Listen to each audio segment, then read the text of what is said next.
Hello, everyone. My name is Atlas Alvarez. My pronouns are they, them, and he, him. I am the Bilingual Youth Programs Coordinator at Trans Family Support Services, and I am a youth advisor for the Upswing Fund. And today we're here introducing Mark. We're going to have a short interview. And Mark, would you like to introduce yourself? Yeah, my name is Mark Long. I am the new Upswing Director for Adolescent Mental Health here at Panorama Global. My pronouns are he and they, and I live in Madison, Wisconsin. Right, thank you, Mark. Um, so for the first question, would you be able to tell us a bit about yourself and your background? I sure can. So just a little bit about myself. I'm from the Midwest, born and raised. I identify as non-binary, and I'm openly gay. Black person that lives in Wisconsin. So do what you will with that. I have a social work background in therapy, case management. I did some nonprofit management recently, and then also in student affairs. And I was born in Chicago and raised between Lake County and Kenosha County, kind of back and forth. Yeah, so I'm happy to be in the South Central area. I had some experience working at the LGBTQ plus nonprofit as a program director for a few years before I came on board here at Panorama Global. And there I worked with LGBTQ plus adults in homelessness prevention, in addition to overseeing programs that worked with transgender advocacy, ALDA support, mental health support, and also support with older adults. So yeah, I'm happy to be here. So what led you to a career focused on adolescent mental health? Yeah, so a lot led me to being where I am today. I would say my background kind of shifted me in this direction. I started um, trying to figure out what I wanted to do. I was in business, pre-business, and then biology, but then I got bored. So I decided that I wanted to do something a little bit more fun, a little bit something that uplifts voices, something where I can have impact on people, and that's why I chose social services. I come from a middle class and lower class background. So I kind of bounce between all backgrounds of socioeconomic class. So I have some experience of what it's like to have some privileges, but also have those taken away due to unforeseen circumstances.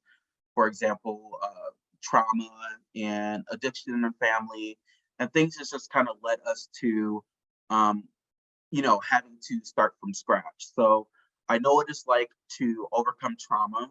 I know what it's like to go through hardships, and I know what it's like to be close to the poverty level, as I mentioned. So for me, I wanted to spotlight and amplify people of color and youth that don't have a voice because I felt like I didn't have one at times. Um, I guess what excites me about the role is making connections and traveling, networking, and being a representation for BIPOC, LGBTQ plus youth and young adults across the country, and showing them that they can make it and they can have someone that looks like them that can share their experiences and relate to them on what it's like to be living in a marginalized state or community or circumstance. So that's kind of what led me to being here at Upswing. Great. So why is the Upswing Fund important for you? And what are some of your early priorities for the fund? Yeah. Well, I would say it's important to me because it does give me the chance to empower people within our community, specifically BIPOC LGBTQ plus youth, but also it gives an opportunity to put a spotlight on mental health and why that is so significant in communities of color and why this sometimes gets overlooked amongst our youth, which are the most vulnerable population, in my opinion.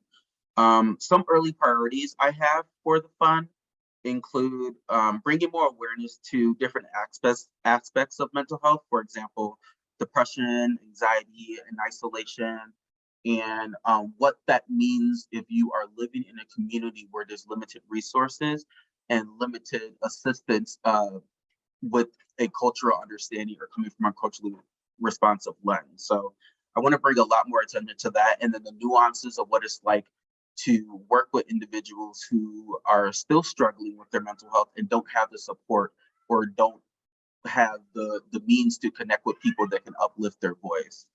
Um, I want to pull on some current strengths and refine the upswing strategy as well.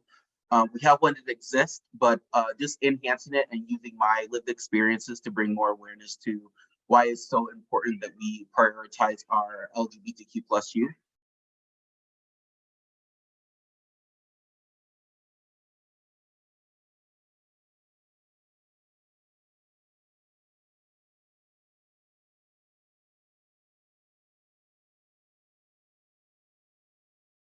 And also making connections with partners and donors and advisors such as yourself, and pulling on a little bit more of why those connections are important, and bringing more donors and bringing more partners to the table to have conversations about what it's like to be a person of color and living in a small town community, and what those hardships were to get me to where I am. I also want to promote and bring visibility to the fund as an early priority.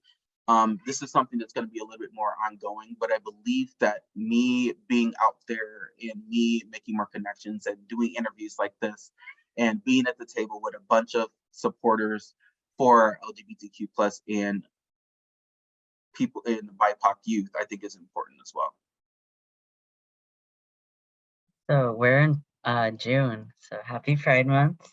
Happy Why Pride. is Pride Month important to you?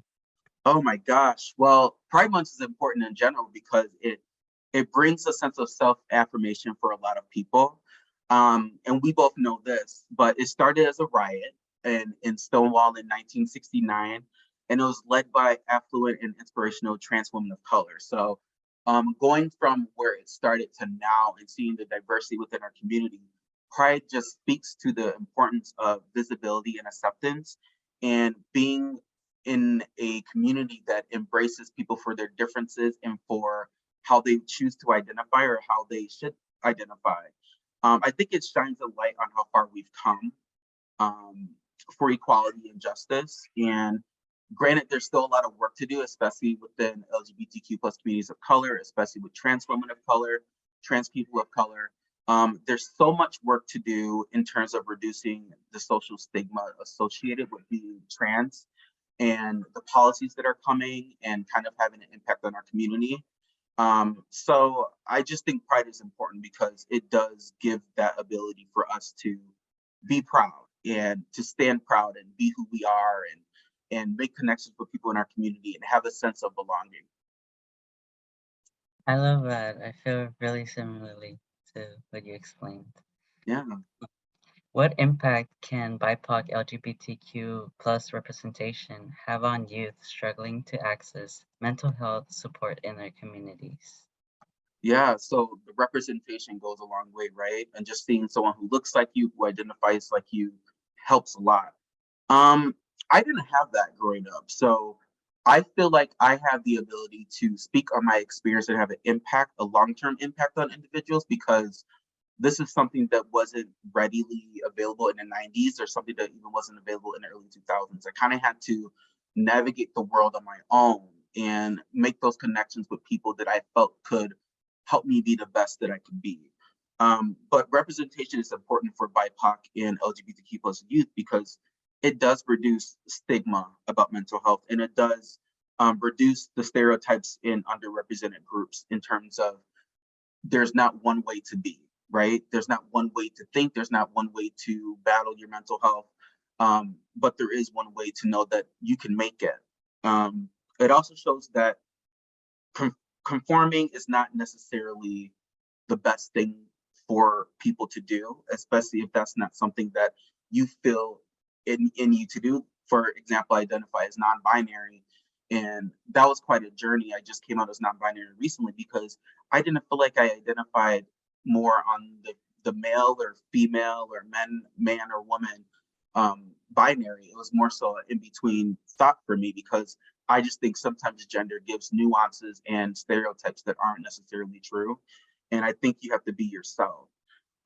So I think representation is also important because I can be open about my trauma and what I experienced as a youth and how that impacted my mental health till this day, and why it is so important to take care of yourself, why self-care is important, why if you feel depressed or if you feel like you cannot make it another day, why bringing in resources to communities is so vital for us to thrive. But specifically for youth, I think with them already being vulnerable, we have to protect and we have to uplift.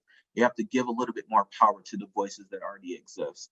So seeing someone that looks like you and having the opportunity to just speak on it goes a long way. Because if a youth sees me or sees you and we're having this conversation, sometimes they don't have the ability to have this conversation in their households. Or maybe it might be a situation where they're not getting the adequate level of support from their therapist or their social worker or their case manager. So creating another platform of visibility for the Upswing Fund and for other platforms can give a way for youth to feel important and feel like they can speak on their mental health. Right. Thank you so much for sharing your perspectives and experiences as well. Is there anything else you would like to share? I don't. Well, I want to say happy Pride to everyone, and I feel like it's been 2 years since we were able to embrace Pride, and it's good to be back in community with a lot of people and to just pick up right where we left off. We're not going anywhere. We're here to stay, and I think this is just an important time to mention that. So happy Pride to you, and thanks again for this interview. Happy Pride, everyone. Thank you.